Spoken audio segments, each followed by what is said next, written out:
Halo, Assalamualaikum warahmatullahi wabarakatuh. Pada video kali ini, saya akan memberikan pandangan bagaimanakah cara untuk mendapatkan uang atau mencari uang pada dunia jalanan.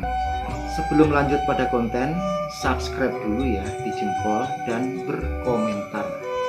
Kalau sudah, sekarang mari kita masuk pada konten dan dengarkan baik-baik apa yang akan Pak dikatakan. Pada awalnya kita masuk atau terjun di dunia jalanan itu melestarikan budaya. Saya pun setuju. Tetapi kalau seterusnya itu hanya sekedar melestarikan budaya, ada pepatah Jawa mengatakan kendiling guling. Sekarang perkataan melestarikan budaya itu kita tanggalkan sejenak.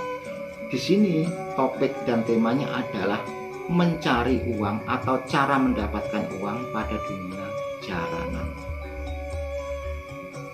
Mungkin kamu pernah mendengar atau tahu ada seorang pengrajin barongan sukses, duitnya banyak. Tentunya pengrajin barongan itu pada hari sebelumnya dia juga seorang pemain pembarong.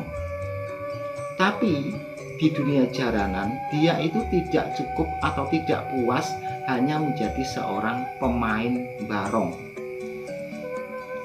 Terus ada lagi seorang pengrajin pakaian celeng atau pakaian barongan sukses.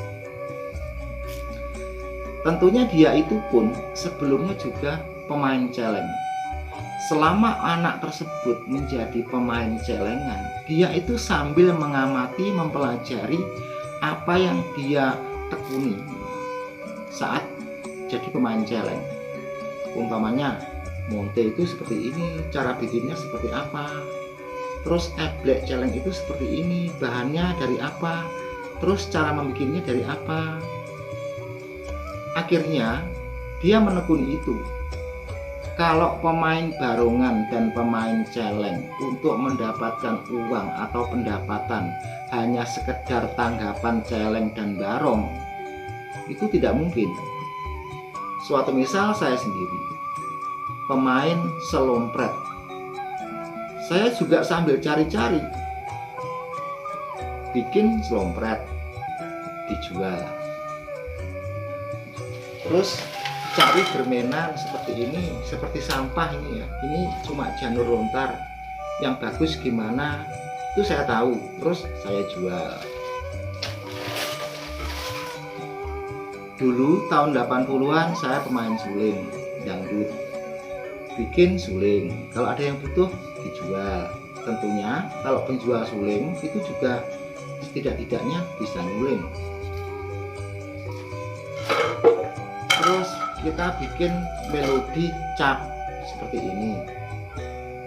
Tentunya pemain melodi maksudnya tentunya kalau kita bikin semacam ini dijual, yang bikin pun setidak-tidaknya harus bisa memainkan. Nah, jadi seperti itu.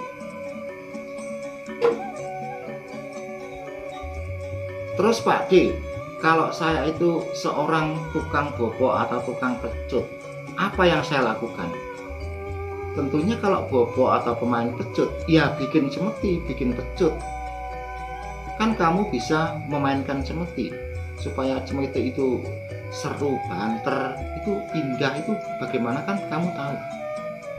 Selain bikin cemeti, ya bikin panggang-panggang kemenyan dari logam, dari seng, atau bikin katok-katok bobo, aksesoris bobo atau gelang akar atau akik yang gede-gede, itu kan bisa. Terus selanjutnya saya kasih pandangan lagi. Orang Jawa itu kan sering kita mendengarkan lagu sing lanang seniman, sing lanang seniman, sing wadon seniwati. Suatu misal yang laki-laki itu dalang, terus budalang sinden.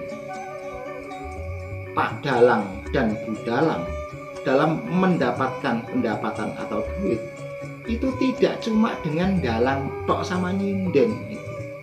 kecuali kalau dalam kondang seperti Pak Anom, Kengkus, Leng, dan lain sebagainya.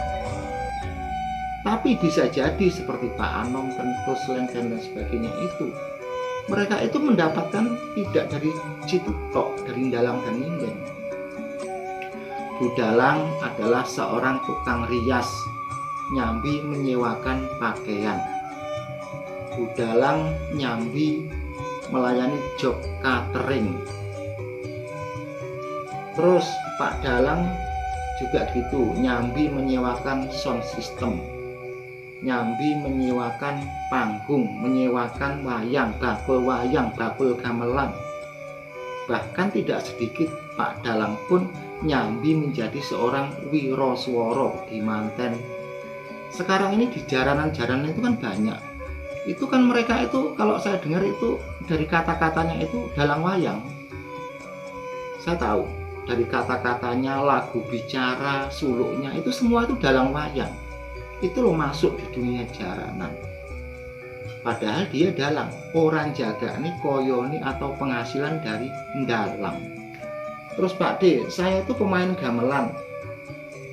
Bagi kamu yang bisa main gamelan, suatu misal saron, ya bikin saron atau bikin gemung, bikin kenong, dijual. Tentunya siapa saja menjual sesuatu, gini ya maksudnya ya, seorang penjual saron atau gemung ya setidak-tidaknya bisa main saron walaupun tidak mahir.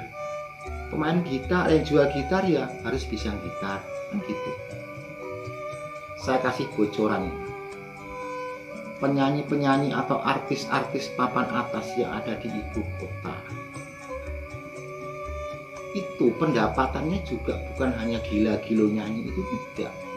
Dia itu nyambi pembawa acara, nyambi bakul kelambi, mendesain baju, nyambi jualan perlengkapan kecantikan, nyambi jualan sepatu yang jinjit itu. Tetapi bagi kamu-kamu yang perannya itu sebagai bopo pawang, itu jangan dukun. Nanti kalau konangan ngisin-ngisini alias memalukan. Tapi kalau ndak konangan ya ndak apa-apa, lanjut aja. Yang penting aja nemen-nemen. Potensi dukun itu memang kalau lagi kebenaran ya banyak juga yang bisa beli mobil, beli tanah gara-gara dukun.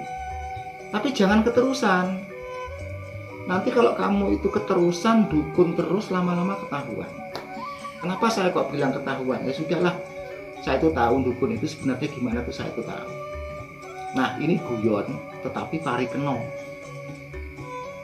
Jadi yang perannya itu sebagai bopo, pawang, iya berkreatif, yaitu tadi bikin pecut, bikin baju seperti bajunya pendekar apa gimana itu, bikin rambut wig, bikin udeng atau apik yang saendok-endok koyo itu, atau gelang akar.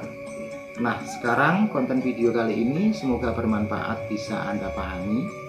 Ada kurang lebihnya saya ngomong, mohon maaf bila mana ada salah. Tak lain ini semua adalah edukasi dan saya sertai dengan guyon atau canda. Wassalamualaikum warahmatullahi wabarakatuh.